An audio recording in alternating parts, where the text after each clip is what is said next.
Hello students. Today we are going to learn Standard 8 1.3 poem Trees are the kindest things I know. But students, before studying this poem, we will see the warming up part of this poem. Okay, so see this warming up. So 1.3 Trees are the kindest things I know. विद्यार्थी मित्र हो, trees are the kindest things I know हे जे कवितेचं title आहे त्या टायटलचा सर्वप्रथम आपण अर्थ जाणून घेऊया. आता ट्रीज म्हणजे झाडे. द काइंडेस्ट थिंग्स म्हणजे काय? काइंड म्हणजे दयाळू, काइंडेस्ट म्हणजे सर्वात दयाळू, थिंग्स म्हणजे वस्तू किंवा गोष्टी. तर सर्वात दयाळू गोष्टी किंवा वस्तू आय नो म्हणजे मला माहिती आहे किंवा मला माहिती असलेल्या. आता trees are the kindest things I know याचा अर्थ काय होतो? तर मला माहिती असलेल्या सर्वात दयाळू असणाऱ्या वस्तू कोणत्या आहेत? तर त्या झाडं आहेत किंवा झाडे आहेत. ठीक आहे, तर असा ह्या कवितेच्या टायटलचा अर्थ आहे. आता आपण बघूया वॉर्मिंग अप. तर वॉर्मिंग अप म्हणजे तरी काय? खेळाच्या मैदानात जेव्हा तुम्ही जाता तेव्हा तुम्हाला तुमचे पीटी टीचर वॉर्मिंग अप करायला सांगतात, बरोबर ना? म्हणजेच काय, आपण पूर्वतयारी करतो. त्याचप्रमाणे इथेही आपण वॉर्मिंग अप म्हणजेच पूर्वतयारी करणार आहोत. कविता शिकण्यापूर्वीची पूर्वतयारी बघूया. तर सर्वप्रथम इथे चिटचॅटचा अर्थ काय आहे? चिटचॅट म्हणजे गप्पा, परंतु इथे आपण प्रश्न उत्तरे अशी गप्पा मारणार. म्हणजे मी तुम्हाला प्रश्न विचारणार, तुम्ही उत्तर देणार. ठीक आहे, आता बघूया. Wien do you receive gifts असा पहिला प्रश्न आहे. Wien do you receive gift, तुम्हाला भेटवस्तू कधी मिळतात किंवा तुम्ही भेटवस्तू कधी स्वीकारता? काय असेल बरं याचं उत्तर? याचं उत्तर असेल I receive gifts on my birthday. बरोबर, तुमच्या वाढदिवसाला तुम्ही सर्वात जास्त गिफ्ट स्वीकारता, बरोबर ना? नाव next question. Do you like to give gifts, तुम्हाला गिफ्ट्स द्यायला आवडतात का? काय असेल याचं उत्तर? हो, येस ऑफकोर्स. बरोबर, किंवा तुम्ही असं म्हणू शकता, yes I like to give gifts. Third question. From whom do you get gifts, तुम्हाला भेटवस्तू कुणाकडून मिळतात? आठवा बघू कुणाकुणाकडून मिळतात. याचं उत्तर असेल I get gifts from my parents, relatives and friends. पालकांकडनं, रिलेटिव्स म्हणजे नातेवाईकांकडनं किंवा मित्रांकडनं तुम्हाला गिफ्ट मिळतात, बरोबर ना? ओके.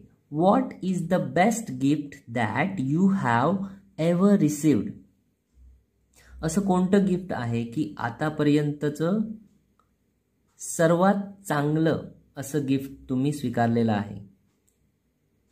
तर याचं उत्तर येईल I have received a story book from my father. It is the best gift for me. म्हणजे काय? माझ्या वडिलांकडनं मिळालेलं गोष्टीचं पुस्तक हे माझ्यासाठी सर्वात चांगलं गिफ्ट आहे.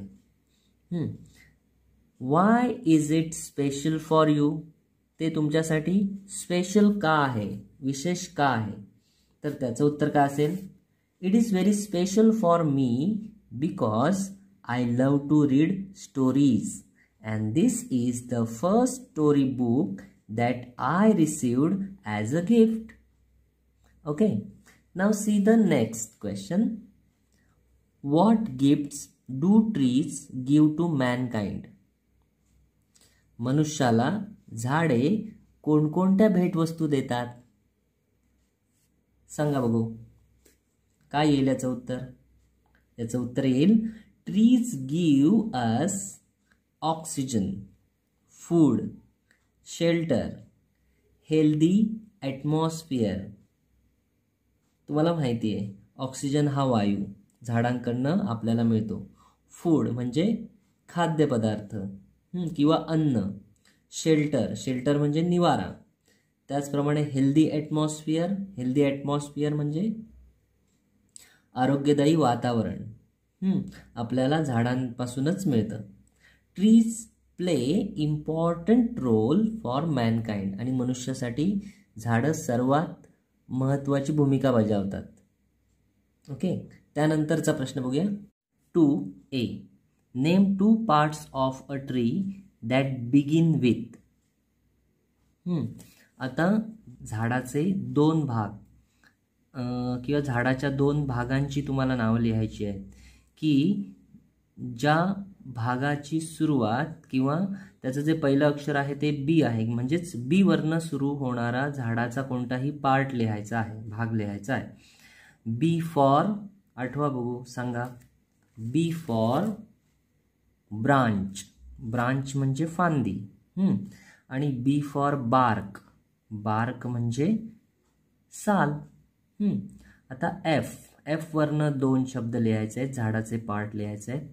F for fruit and F for flower. Okay, then T for trunk म्हणजे झाडाचं खोड. And T for tree top म्हणजे झाडाचा शेंडा किंवा झाडाचा वरचा भाग. ठीक आहे. Now see the next question. B. In most countries in the northern hemisphere, there are 4 seasons: spring, summer, autumn, and winter. In most countries in the northern hemisphere.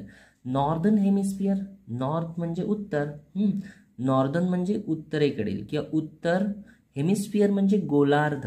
उत्तर गोलार्ध म्हणजे उत्तर गोलार्धातील बऱ्याचशा देशांमध्ये काय आहे, देर आर 4 सीझन्स, म्हणजे उत्तर गोलार्धातील बऱ्याचशा देशांमध्ये 4 सीझन असतात किंवा 4 ऋतू असतात. कोणकोणते बरं, तर स्प्रिंग म्हणजे वसंत ऋतू. समर म्हणजे उन्हाळा. ऑटम म्हणजे शरद. अँड विंटर म्हणजे हिवाळा. अशा प्रकारचे 4 सीझन तिथे असतात उत्तर गोलार्धामध्ये. Try to guess what is the season in the months given below. आता खाली काही महिन्यांची नावं दिलेली आहेत. मग मार्च, एप्रिल, मे किंवा जून, जुलै, ऑगस्ट अशा प्रकारे ही महिन्यांची नावं दिलेली आहेत. तर मार्च, एप्रिल, मे मध्ये कोणता सीझन असतो किंवा जून, जुलै, ऑगस्टमध्ये कोणता असतो हे आपण इथे ओळखायचं आहे. तर उत्तर मी तुम्हाला सांगतो. आता मार्च, एप्रिल, मे मध्ये स्प्रिंग हा सीझन असतो. जून, जुलै, ऑगस्टमध्ये समर हा सीझन असतो. त्यानंतर सप्टेंबर, ऑक्टोबर, नोव्हेंबरमध्ये ऑटम आणि डिसेंबर, जानेवारी, फेब्रुवारीमध्ये विंटर असतो. ठीक आहे. Next question. An artist paints pictures using colors. Artist म्हणजे चित्रकार. चित्र रंगवतो कशाने, तर कलरचा वापर करून. म्हणजे चित्रकार रंगांचा वापर करून चित्र रंगवतो. अ पोएट और रायटर, एखादा कवी किंवा लेखक, can also paint pictures in your mind or imagination by using descriptive phrases.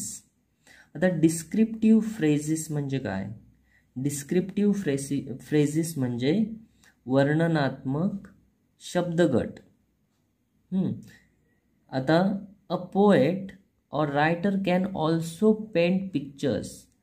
आता जसं चित्रकार चित्र रंगवतो त्याप्रमाणे एखादा कवी किंवा एखादा लेखक सुद्धा तुमच्या मनामध्ये किंवा कल्पनेमध्ये एक चित्र रंगवत असतो. आणि त्याच्यासाठी तो काय वापरतो, तर डिस्क्रिप्टिव्ह फ्रेजेस वापरतो, वर्णनात्मक शब्दगट वापरतो किंवा शब्दसमुदाय वापरतो. आता शब्दसमुदाय या ठिकाणी तुम्ही बघू शकता, जसं की for example blue sky, soft white clouds, floating clouds हे या फ्रेजेस आहेत किंवा शब्दगट आहेत. दोन किंवा त्यापेक्षा अधिक शब्द मिळून त्याची फ्रेज बनत असते. या ठिकाणी आपण बघू शकतो ब्ल्यू स्काय यामध्ये 2 शब्द आहेत, सॉफ्ट व्हाईट क्लाउड्समध्ये 3 शब्द आहेत, फ्लोटिंग क्लाउड्स इथे 2 शब्द आहेत, इत्यादी. आता प्रश्न बघूया. Write down 4 such phrases which describe anything beautiful in nature.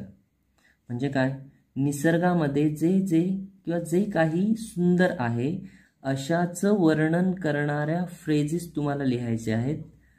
शब्दगट तुम्हाला इथे लिहायचे आहेत. एकूण 4 लिहायचे आहेत, तुम्ही जास्त लिहू शकता. आपण बघूया. इथे एक्झाम्पल दिलेत ब्ल्यू स्काय, त्यावरनं तुम्ही अंदाज लावून लिहू शकता. जसं की running rain, hard black rock, laughing flowers, dark forest.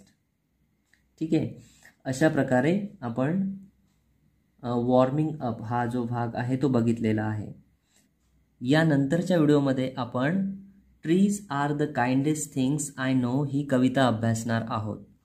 तर भेटूया पुढील व्हिडिओमध्ये.